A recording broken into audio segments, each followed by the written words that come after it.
சென்னையில் சூரப்பட்டு, போரூர், தாம்பரம் ஆகிய இடங்களில் இருந்து ஆம்னி பேருந்துகள் பயணிகளை ஏற்றி இறக்க அனுமதிக்கப்படும் என தமிழக அரசு சென்னை உயர்நீதிமன்றத்தில் தெரிவித்துள்ளது.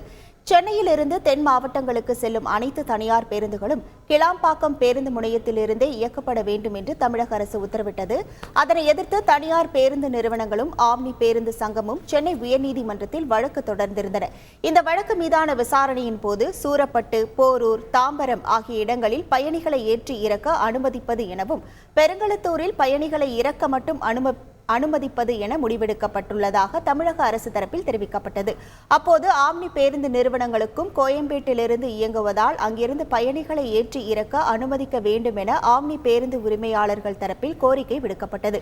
ஆம்னி பேருந்துகள் நகருக்குள் பயணிகளை ஏற்றிக் கொள்ள அனுமதிக்கும் இடங்களில் அரசு விரைவு போக்குவரத்து கழக பேருந்துகளுக்கும் அனுமதி வழங்க வேண்டும் என அப்போது விரைவு போக்குவரத்து கழகத்தின் சார்பில் கோரிக்கை விடுக்கப்பட்டது. இதனையடுத்து சென்னையில் அனைத்து இடங்களிலும் பயணிகளை ஏற்றி இறக்க அனுமதித்தால் கிளாம்பாக்கம் பேருந்து நிலையம் கொண்டு வந்த நோக்கம் வீணாகிவிடும் என நீதிபதி தெரிவித்தார். மேலும் எந்தெந்த வழித்தடங்களில் ஆம்னி பேருந்துகள் பயணிகளை ஏற்றி இறக்க அனுமதி வழங்கப்படும் என்பது குறித்தும் மாற்று வழித்தடங்களும் அடையாளம் கண்டு வரைபடங்களை தாக்கல் செய்ய தமிழக அரசுக்கு உத்தரவிட்டு விசாரணையை பிப்ரவரி 9ஆம் தேதிக்கு தள்ளி வைத்தார். செய்திகளை உடனுக்குடன் தெரிந்து கொள்ள உடனே சப்ஸ்கிரைப் பண்ணுங்க.